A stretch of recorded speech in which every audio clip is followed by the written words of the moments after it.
بسم اللہ الرحمن الرحیم۔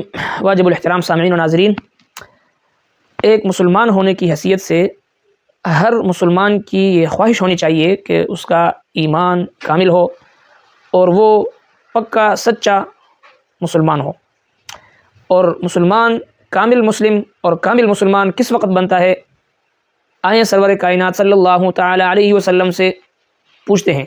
سرکار دو عالم صلی اللہ علیہ وسلم ارشاد فرماتے ہیں، المسلم من سلم المسلمون من لسانہ و یدہ، تم میں سے کامل ایمان والا شخص وہ ہے، تم میں سے کامل مومن اور کامل مسلمان وہ ہے جس کی زبان اور اس کے ہاتھ کے شر سے دوسرے مسلمان محفوظ ہو۔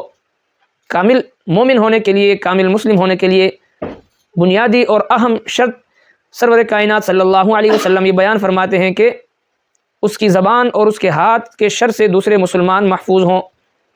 لہٰذا اپنی ایمان کو مکمل کرنے کے لیے، کامل مسلمان بننے کے لیے یہ بنیادی شرط ہے کہ ہم ایسی زندگی گزاریں کہ جس گھر میں ہم ہو، ہماری زبان اور ہاتھ کے شر سے وہ گھر کے افراد محفوظ ہوں، اور جس علاقے میں ہم رہتے ہوں ہماری زبان اور ہاتھ کے شر سے اس علاقے کے لوگ ہمسائے محفوظ ہوں، اور جس علاقے میں ہم زندگی بسر کرتے ہیں قرب و جوار میں رہنے والے لوگ ہماری ایذا اور تکلیف سے وہ محفوظ و مامون ہوں۔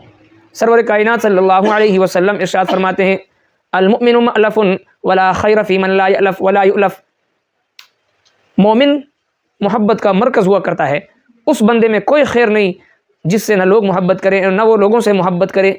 لہٰذا لوگوں سے محبت اسی صورت میں ممکن ہے جب ہم اپنی زبان اور ہاتھ کے شر سے دوسرے مسلمانوں کو محفوظ رکھیں۔ اللہ رب کائنات ہمیں عمل کرنے کی توفیق عطا فرمائے۔